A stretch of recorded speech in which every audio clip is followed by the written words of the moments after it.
What's up, guys? If you're not subscribed, please subscribe. Also, please smash that like button on the video and enjoy the show. I was just going to let the $5 or $6 grand slide. But now that you did this to the place, like I'm at least going to let every landlord that you are going to apply to see it on your record. In the media, as a country, like we're too afraid to say like, oh, we're just going to like, and the 1% is important. A 1% leak can still mess up a house. But the 99% leak is really where we need to look. And for some reason, you can't say it. You can't talk about it. Especially two white guys can't talk about it. And who knows how many of these kids do have guns on them. And it's like, how is a kid supposed to learn in a place like this? Yeah, they're set up. They're set up to fail. I mean, I think about that often. I'm almost like, is some of this by design?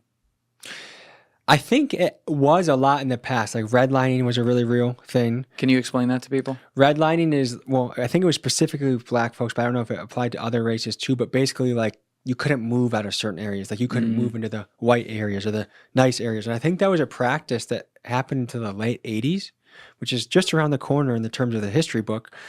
And so then people are stuck. And then like, let's take a Midwest town like Milwaukee or Flint or Detroit.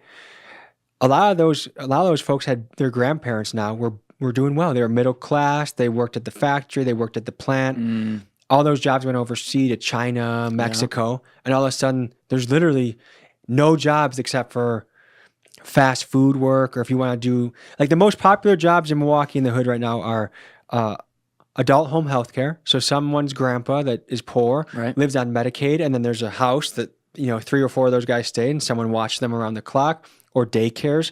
And most of those workers, I see the check stubs because they apply to the properties I have. They're doing $13 an hour, $14 an hour. Rent is skyrocketing. So even a piece of shit place, like Milwaukee there's a book called Evicted that was written about Milwaukee. It's like the slumlord. There's a lot of slumlord places in the country, but there's a lot of slumlords in Milwaukee. I've walked hundreds of properties in Milwaukee. So I've walked places that literally there's a hole in the ceiling, a big hole in the ceiling coming through the second floor, through the first floor, because the landlord hasn't replaced the roof. And they have a bucket in their living room.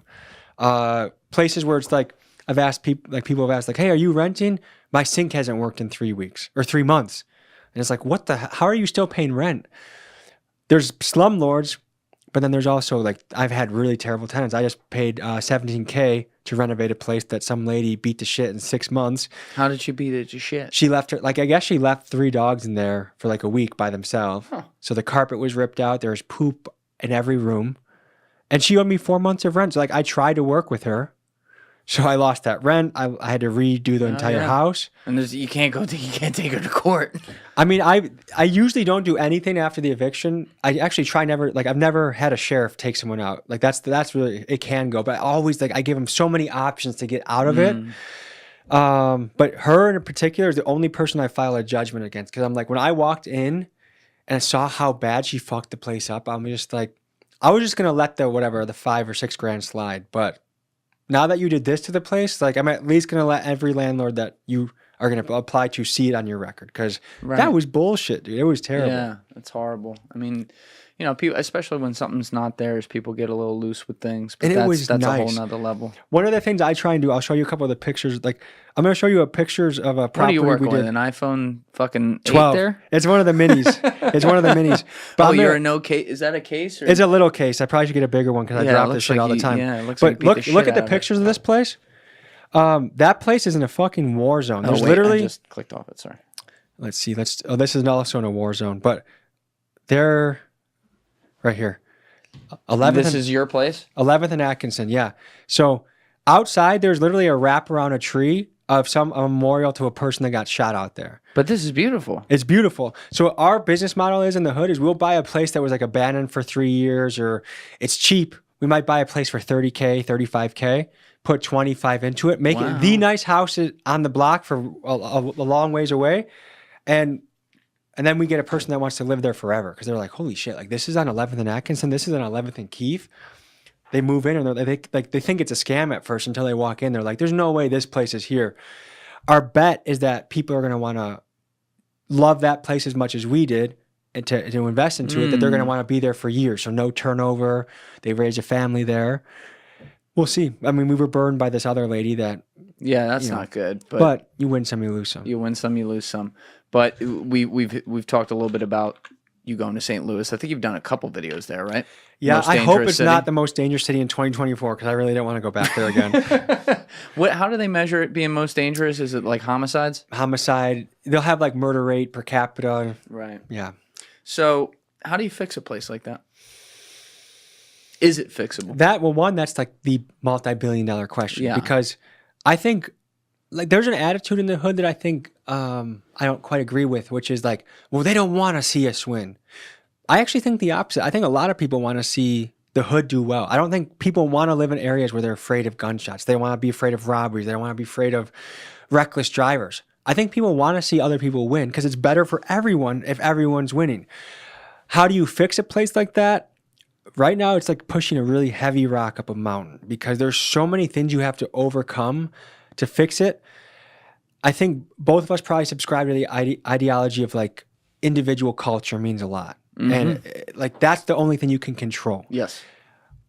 I think people have to have a little bit of different priorities. But let's just say, okay, we'll cover a few different areas. What can the government do? I don't think daddy government's ever going to fix anything, but if they can have a little bit of momentum be added, what I think they can do is recruit really good paying manufacturing jobs, plant jobs back to that area so that tons of people have high paying wages that they can eventually become homeowners or move out to a different area or at least stabilize an area because I'll reference that book Evicted again.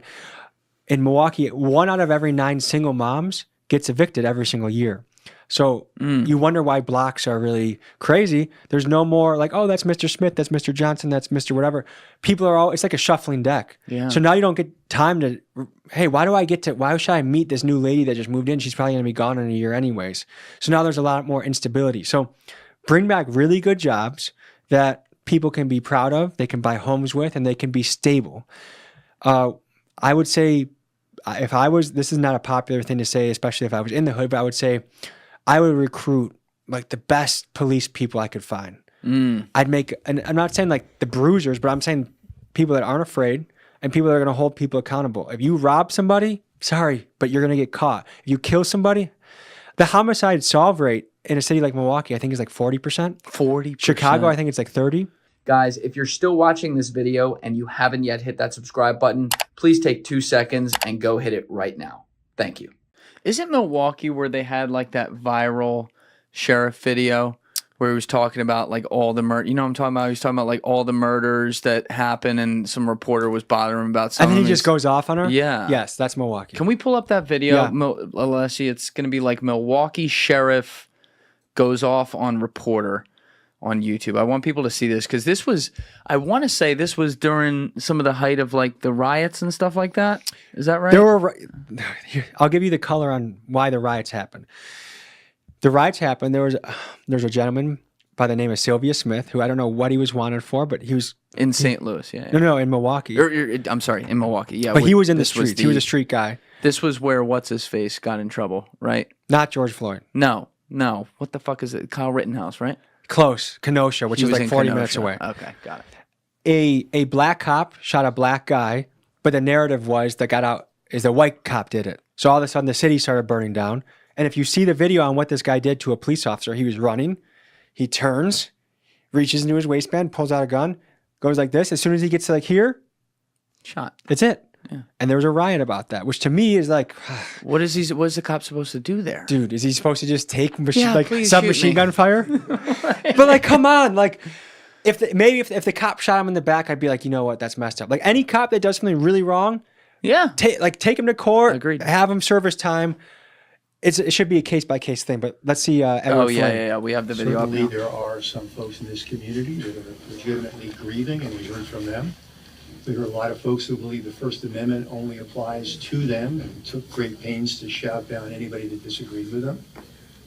Despite my ongoing disagreements with the police union, I have to say that their members tonight conducted themselves, I thought, with great restraint, given the ad hominem invective that was being unleashed on their work personally and the police department generally. So, this is a controversy. This is a tragedy. I've said it over and over again. It's a tragedy for the family.